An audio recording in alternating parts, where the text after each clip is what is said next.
Welcome to Guerilla Cricket. I'm Tony Bishop. December the 3rd saw the release of Inside the Tour, the Ashes 86-87. It's the definitive story of that extraordinary tour, told to Mark Pougatch by those who were part of it. It's a terrific listen, and you can find it via your usual podcast provider.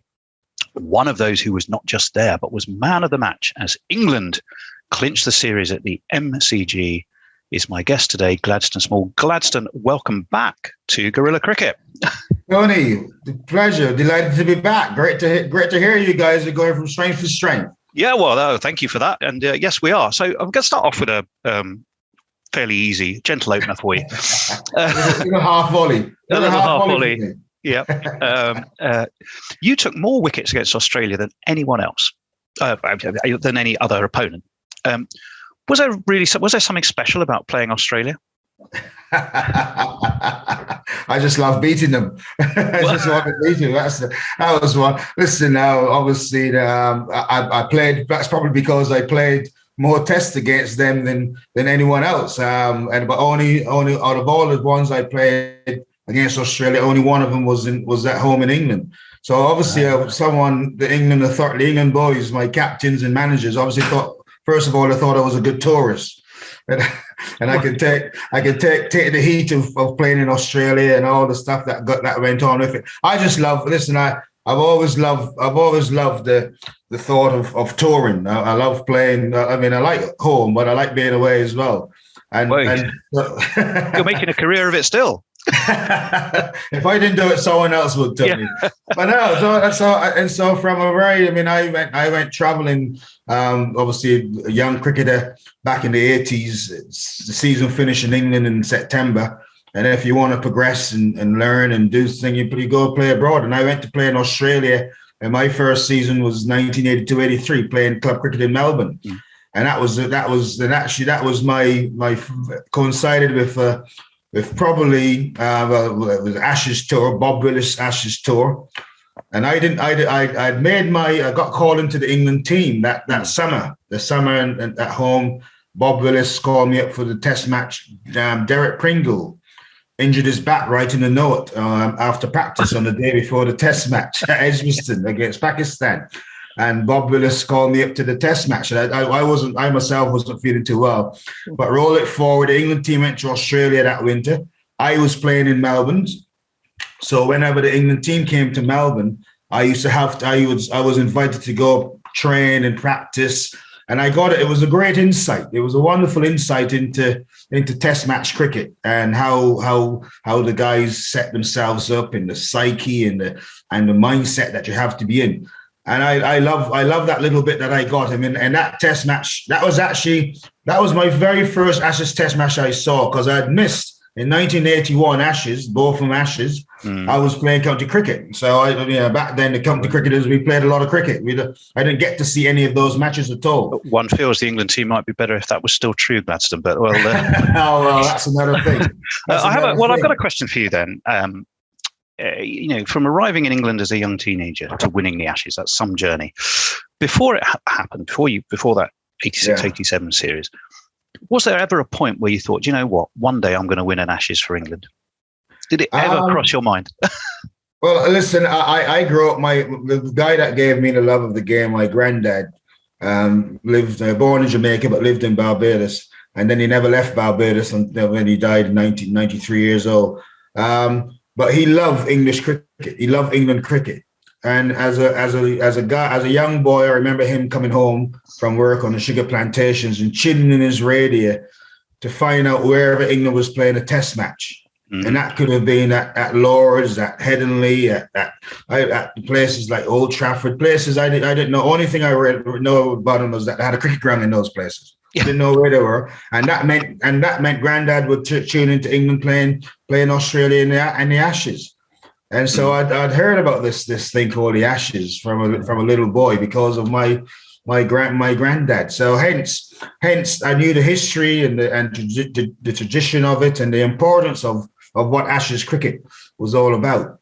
Wow. And so then when I then got that to see it in '82 and saw what probably actually probably the best Test match that I ever saw. Actually, was that 1982-83 Test match at the MCG, and then followed by the Edgbaston Test match in 2005. That famous one in 2005. And then interspersed with that all of the atmosphere, the tension, the players that plays in all those great matches, and it still makes the footnote that if an England player or an Australian player only could make 100 or take one fight, for who would the opposition be? The Australian would say England, and the Englishman would say Australia. It is still the iconic Test series played out in this great game of cricket. Well, let's just remind people for a second about that 86-87 tour. England had unexpectedly won in Brisbane on the back of some Ian Botham heroics. They then drew in Perth and Adelaide, so a win at the MCG would give England the series. Enter you, Gladstone, to be man of the match. But should we actually thank Elton John for making that little piece of history possible? we definitely should thank him for many things on that trip. And he was our tour mascot, should we? More on more occasions than one, I must say. I mean, it's and yes, I mean that morning. Luckily back then in 86, 87. I mean, obviously, like now, the guys have been in Australia, I think, for a month or so, and they've only played about 3 or 4 days against each other. Whereas in 86, 87, we were in Australia for a month before the first Test match. But the clever Australians had started us in Brisbane. Then they took us around a tour of Australia. And as you well know, Australia is not Wales. It's not a small. You can't do it by bus. You got it. For any Welsh listeners, what Gladstone is by no means inferring that Wales is small. well, I'm just saying the size of Wales. I mean, it's so yes, you got it, and they fly you all over from Brisbane to Tasmania, back up to Sydney, over to Perth, and then you end up back in Brisbane for the first Test match, and you play a lot of cricket. Luckily, the likes of both Subotham and the senior players weren't too keen on, should we say? They were saving themselves for the main contest. So the likes likes of myself and the other younger players, people like Neil Foster and Phil De Freitas, Jimmy Whittaker, those sort of guys, Bill Athy, Chris Broad, those guys. It gave us non-senior players the chance to get into the tour and make a step for your players. So hence on that tour, and luckily I'd played the previous summer. I'd played probably some of the best, my most educative part of my cricket career was playing Sheffield Shield cricket, South Australia, the previous season. And that meant I'd played at the SCG, the MCG, WACA, the Gabba, I'd had that. So when I got to these venues, I wasn't, the size of the Australian grounds, they could leave you in awe of because they're much bigger grounds than the ones we play, than our grounds here. Like the MCG is not just in capacity, but in the size of the playing area. So I'd seen all of that the previous year, so that I was already in tune of what was required, as obviously the conditions as well, the playing conditions, the heat, the ground, the firmness of the ground. I love playing in Australia because that's the other thing you get. The grounds in England, because of our lovely weather here, they can be quite soft. The grass is lush and green and soft and springy. And so you got to really get your feet into it. In Australia, the grounds are hard, and so you can bounce, you can slide across the surface and use that for your rhythm. We are going to come on chat a little bit about the differences and about the new Kookaburra ball. I've got a question for you about that actually. But the reason I mentioned Elton John, because wasn't it a very direct influence? Hadn't Graham Dilley created an opening for you, courtesy of attempting to bowl at Elton John, and all of a sudden there you were at the MCG on Boxing Day opening the bowling for England. Just tell us a little bit about how that came about. Well, yeah, I mean, yeah, Elton John is obviously the guy as a superstar, hero, fabulous musician, and he was there. And he was in Australia that summer playing with the Melbourne Philharmonic Orchestra and getting involved. He'd met the England boys, Gower and Botham and Lamb on a previous trip. And he's not a cricket fan. We all know his love for soccer, but he loves everything English. His flowers are English, his fruits English, his water is English. And then obviously the cricket team were, so he was around a lot, partying and keeping us entertained at various points of the tour. And that Christmas, that Boxing Day morning, after quite a very lovely long boozy Christmas day where we all got dressed up in various fancy dress outfits and for our families and stuff. And that morning, the first time we'd been down to the MCG to practice on the Boxing Day morning. And Elton turned up, and so there he was on the outfield. And Graham thought, I'll have a little jog up and have a little Graham Dilly. This is pick a dilly, and he'll have a little ball to practice his outswingers to Elton, who couldn't lay a bat on anything. But on doing so, Graham tweaked a quad muscle, and sure enough, as I was there mixing the drinks down in the bowls of the MCG, as massive place, you can't down in the dressing rooms, you can't see what's going on the outfield. And Gatton came down to get his England Blazers to go toss the coin. He said, "Hey, Stoney, stop mixing the drinks, mate. You're actually playing. Picker just did his leg bowling to Elton, so you're playing." So that was it. Half an hour to go. I was given the thumbs up that I was in the team. So you sat out the first 3 tests, and Mike Gassing, he wins the toss, and chooses to bowl. So and with that very late call up to the game, did you even have time to be nervous?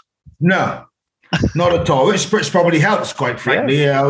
Because obviously, I mean, you play. If I was the night before, if I knew that I was playing the next day in front of 75,000 people, I wouldn't have slept a wink.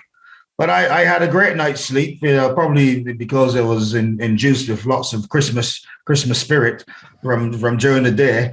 But I had a great night's sleep and got to the ground, and so but then after Gat won the toss, put the Aussies in on a cloudy, overcast day in Melbourne. So the bowling conditions were the sort of things as a seam swing bowler, you dream of picking in a nice green atmospheric conditions.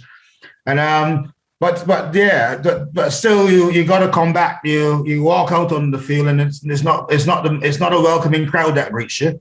Nope. It's the pommy bashing start, shall we say?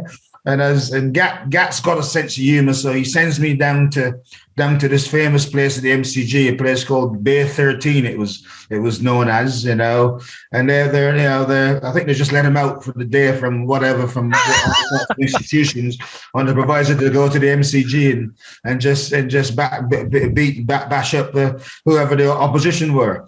So that was Gat's attempt to sort of get me in the mood and stuff, was to send me. Well, it did the trick. It did the trick. What was it? 5 for 48. Can you still remember who they were? Can you reel them off just like that? Not all of them. I'm David Boone. I remember my mate Dan. David Boone, he top batsman, great, and a top man. Boone. I see him now. He's now a match referee. So whenever he's in town, we always have a beer or two together. I can't keep it with his drinking, though. He's the record he holds for the most cans of beer coming over from Australia. But he's a great man. So I got him out caught behind by Jack Richards, I think, caught him. And I also got a really good pal of mine, sadly no longer with us, and someone who I'd played a lot of cricket with in Melbourne back in the early days. Two of my biggest Aussie mates, quite frankly, was one is the ugliest man in cricket, Merv Hughes, And the other one was sadly no longer with us, is Dean Jones. He was a Melbourne son of Melbourne, and he loved the Melbourne people, love him, and he loved them. So I remember getting him out quite early as well. And I think I got Steve Waugh. You did. You got three of them. You're going well. I'm not sure. A guy called Peter Sleep, who spinner, yeah. Who I'd actually played with the previous year. He played for South Australia, so great nickname. Sunder Sleep was his nickname. Sunder. So I remember getting him out and one of the borders, I think. And then, but the thing with my five wickets were all, as I said, caught keeper. Yeah. Both of them caught one at second slip, caught Gatton at first slip. Richard's got two, and I think both of them got two catches. Both of them might have got three catches, actually. Yeah. So I got my five were five, classic, seam up bowling. Both of them got five. Yeah. I think one was caught, Jack Richards caught one running back towards me at that fine leg from a top edge pull. One was caught at third man. One was caught at deep long on, or one was caught at cover. So he got five as well. The great man. But it's a testimony of he was nowhere near fit. Beefy. I mean, no one else would have played that match. He was only about 67% fit of that. But he said, "Listen, mate, there's no way I'm going to set to get. There's no way I'm not going to play this test match. We're 1-0 up with 2 to play. Just put whatever you want in me. I'll get the doctor to do whatever he wants to do. I'm playing this test match." So he was nowhere near fit, the big man. But 70% fit, 20% guts, 10% pure adrenaline, I would imagine. And just 95% heart. And 95% heart. Do you know that was going to be my next question? Compare your five to Botham's, but then you kind of as ever, you were able to anticipate me and get ahead. Now, I'm going to ask you about the winning catch, though. So.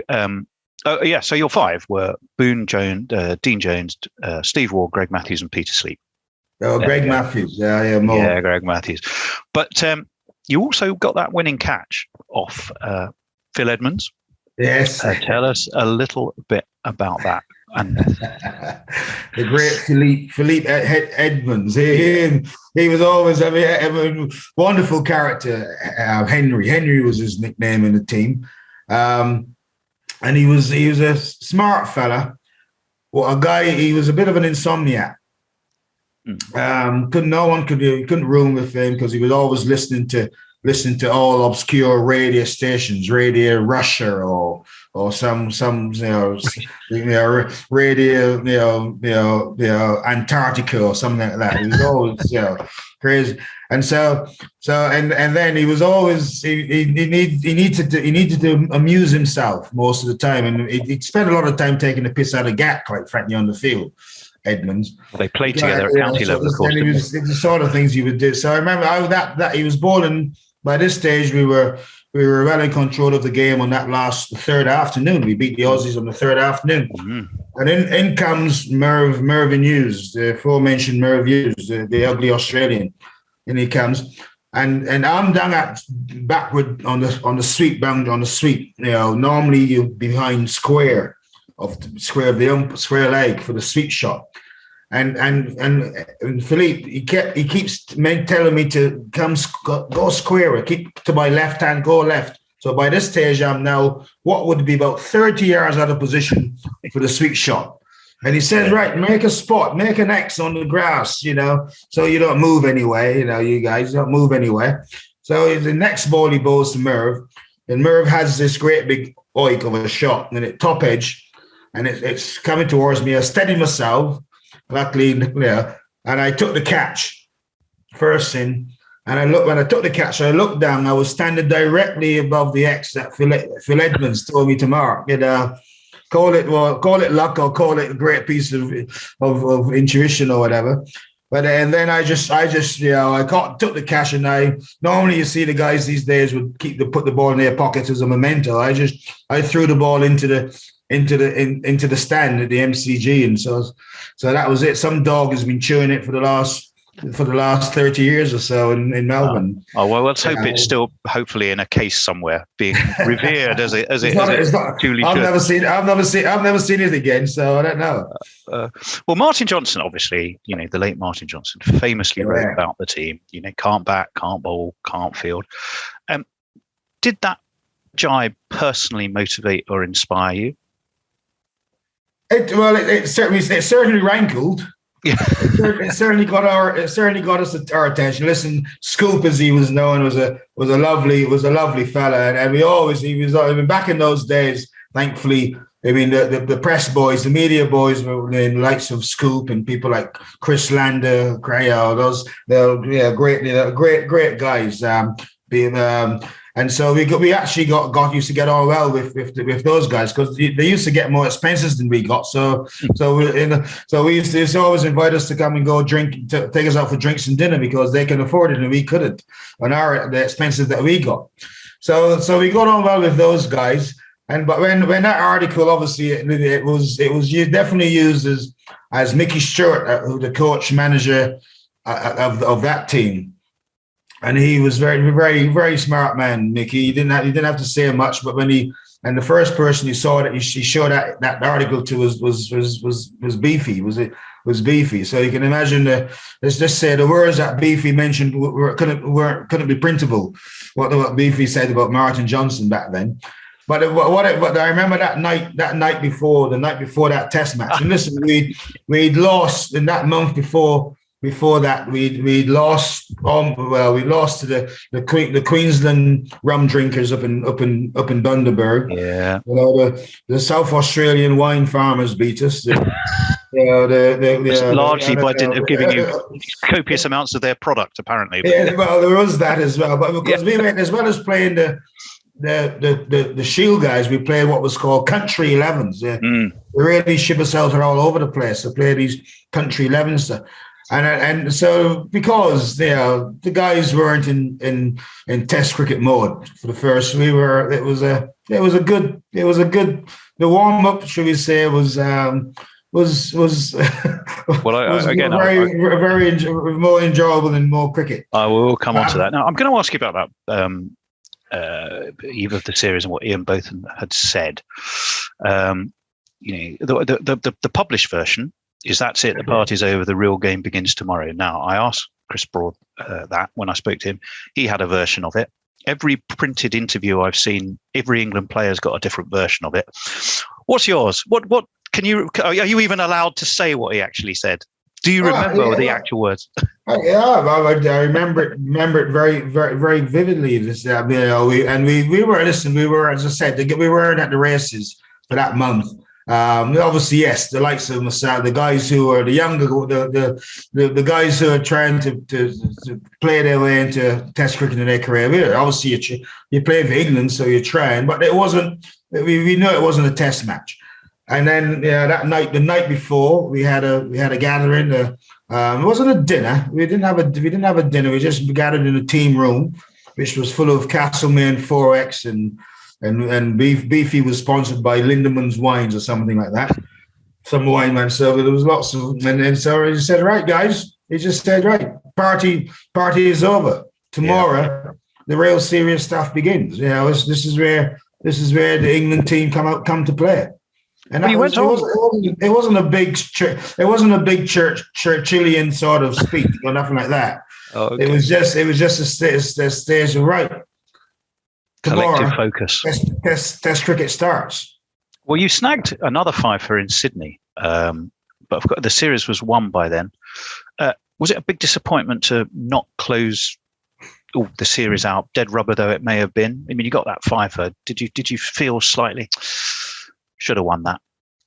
Yes, absolutely. I mean, it was one of those ones where we were still probably celebrating, because back then, after the Melbourne Test, we went over to Perth to play. There was an America's Cup tournament where the other countries, the other country, the West Indies and Pakistan and India had all flown in for that tournament, and we won that as well. We went and won that tournament, so we were full on celebration mode. Even more celebration mode when we got to Sydney for that last Test match. And then the Aussies picked. There was confusion in the Australian ranks. Which Taylor? Did they pick the right Taylor? And the common, some people thought the Aussies wanted to pick a guy called Mark Taylor, who eventually went on to captain Australia very well, an opening batsman. And they picked a guy called Peter Taylor, who was an off-spin bowler, for that Test match. And I think all of the England batsmen, including myself, tried to hit him into the Sydney Harbour, which is about 3 miles away from the SCG. And he ended up getting 6 wickets in the first innings and another 4 or 5 in the second, because we just tried to keep munging this guy out of the SCG on that Test match. So yes, the focus again wasn't quite what it could have been, but yes, we're 2-0 up with 1 to play in the Ashes. England hadn't won an Ashes series since Ray Illingworth team in 71 or so. So it was something that was definitely worth celebrating, that's for sure. So yes, it was disappointing that we couldn't quite finish them off and win the series 3-0 or 2-0. So we gave them a little bit of an Ashes win in the record books. We give the Australians a chance, they'll take it. Yeah, well, I mean, a huge part of that story in '86 was not just the win, although that was fantastic in itself, but everything that went on around it. There was the build-up, wasn't there, with the Gower Gatting "I'm in charge" T-shirt handover. There was the return of Ian Botham after, shall we say, an enforced break. There was parting wine. You've mentioned it. Rum, fancy dress. I mean, I think you were Zorro before you went and put Australia to the sword, which is kind of appropriate. Well, it tells me we're running out of time. We're going to have to. I think it was because we had Dan on at the beginning. How did you manage to keep focus? Tell me that. Well, listen, again, you're playing for your country. You're playing Test cricket for your country. So there's lots of pride involved, lots of passion. You're playing against Australia, the arch enemy, shall we say? So that also is and obviously you're playing. As I said, you're playing for your shirt, you're playing for pride. So you can't take things for granted, and you want to set. If you can set a mark and set a standard that carries you through into your career, then the Ashes is a good one to have. So that's what it's all about, really. And I'm sure as the guys in Australia for this current series, obviously, and they'll want to create their part of history, and that's when you get a quiet moment to think of what the Ashes is about. And that's what really makes you want to get out there and be the man and perform. You haven't quite done with Australia, Gladstone, because you came up against them again in '89 in England. Didn't you actually rescue a draw for England at the Oval there? Hero with the bat on that occasion. Well, this just goes if only this is I was on my way to my maiden Test match centuries, and I ran out of partners. But it was a draw. People like people like batting down the order with people like Nick Cook, the beast, and obviously I think came in number 11 that Test match. Sadly, recently passed away was the Kent bowler Allan Eggleston.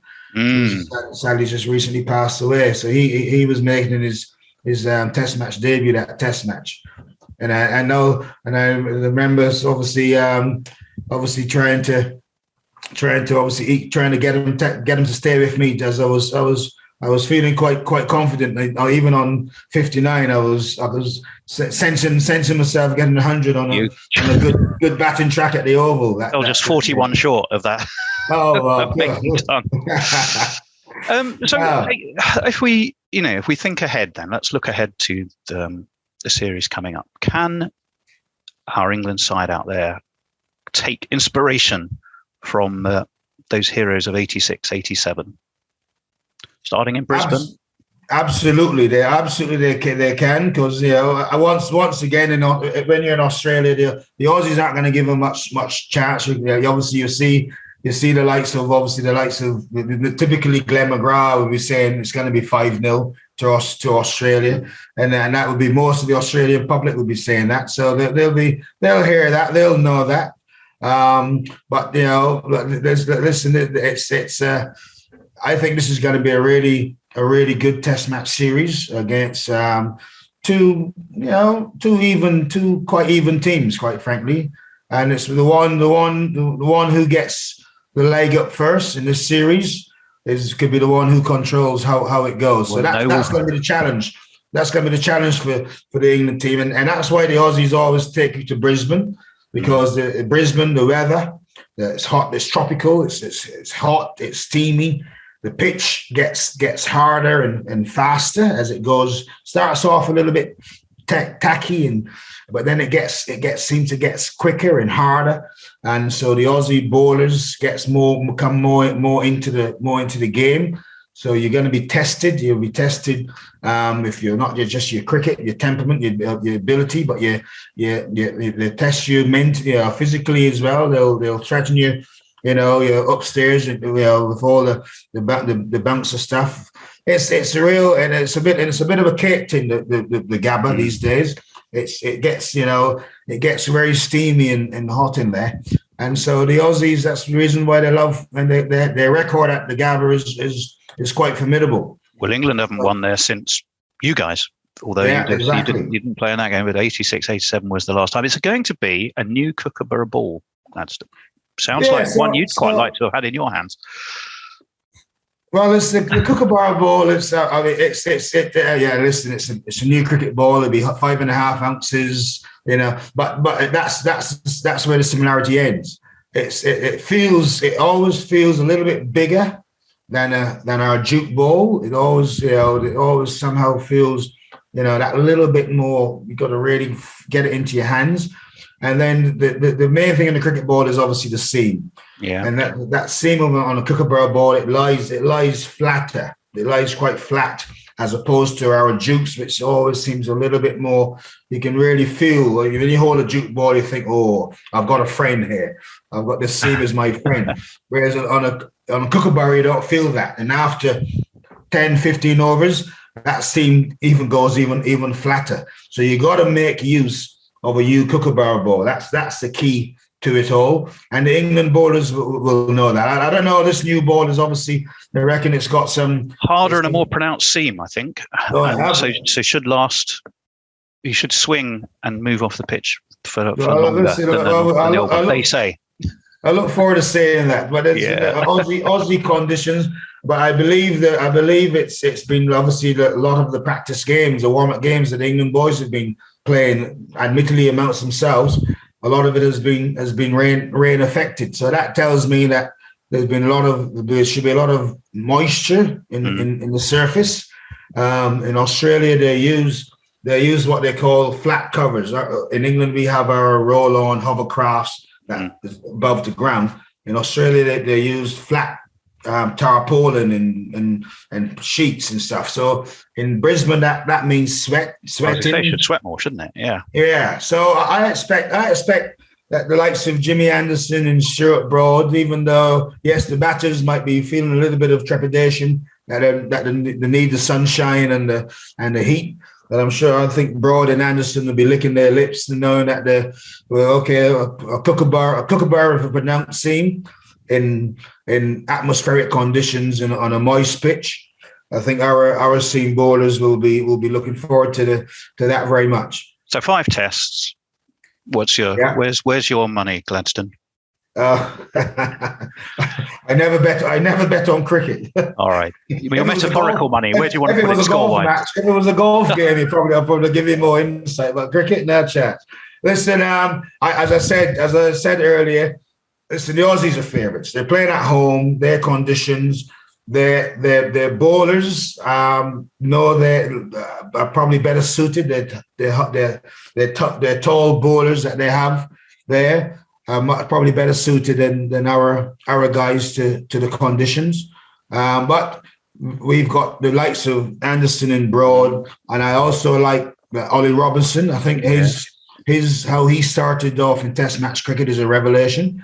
and I think he will enjoy bowling in Australia. So I can see him being a really big part in this series, Robinson. Then brilliant to have Ben Stokes. The Aussies will be having sleepless nights about having to play against Ben Stokes. When it was announced 2 weeks after the tour party came out that Stokes had announced he was fit, I can imagine lots of Australian cricketers would have been banging. A lot of England fans are agreeing with that. Gladstone, we're going to have to wrap it up there, but a reminder that you can hear the story of the remarkable 86-87 Ashes with Gladstone, plus Sir Ian Botham, Mike Gatting, David Gower, Alan Lamb, Chris Broad, Philip de Freitas, Mickey Stewart, not to mention Jeff Lawson and Alan Border on the Inside the Tour podcast. Gladstone Small, it has been a real pleasure again. Thank you for talking with Guerilla Cricket. Cheers, Tony. Take care. Yeah, take care of yourself. Cheers. Enjoy now. the series. Yeah, we will. Take care.